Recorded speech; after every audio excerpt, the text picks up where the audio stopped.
Hello friends, boat neck blouse అయితే design చేశానండి. Already కస్టమర్కి నేను ఒక బ్లౌజ్ కుట్టానమాట. ఫ్రంట్ నెక్ నచ్చి మళ్ళీ తీసుకొచ్చి అదే నెక్ బ్యాక్ ఫ్రంట్ కావాలి అన్నారు. అంటే దిల్ షేప్ అనమాట.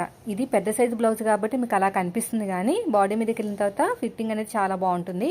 అండ్ హ్యాండ్స్ వచ్చేసి ఎల్బో హ్యాండ్స్ సేమ్ మనకి ఆల్రెడీ కుట్టిన బ్లౌజ్ లాగే నేను చూపిస్తాను చూడండి. ఇది నేను కుట్టిన బ్లౌజ్ అనమాట. దీనికి సంబంధించిన కటింగ్ స్టిచ్చింగ్ ఆల్రెడీ మన ఛానల్లో పోస్ట్ చేశాను. ఈ ఫ్రంట్ నెక్ దిల్ షేప్ లాగా ఇచ్చాను అనమాట. అది నచ్చింది బాగా. సో ఇలాగే సేమ్ ఫ్రంట్ బ్యాక్ కావాలన్నారు, కానీ ఫ్రంట్ ఇంకా కొంచెం డీప్గా కావాలి అన్నారు. సో వాళ్ళు చెప్పినట్టే కుట్టానండి. దీనికి సంబంధించిన బ్లౌజ్ కటింగ్ స్టిచ్చింగ్ రెండు కూడా ఖచ్చితంగా పెడతాను.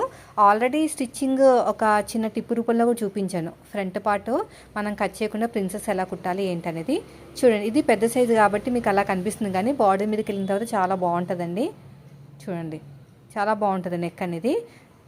వెనకాల హ్యాంగింగ్స్ కూడా పెట్టాను. సో కటింగ్ స్టిచ్చింగ్ రెండు పెడతాను.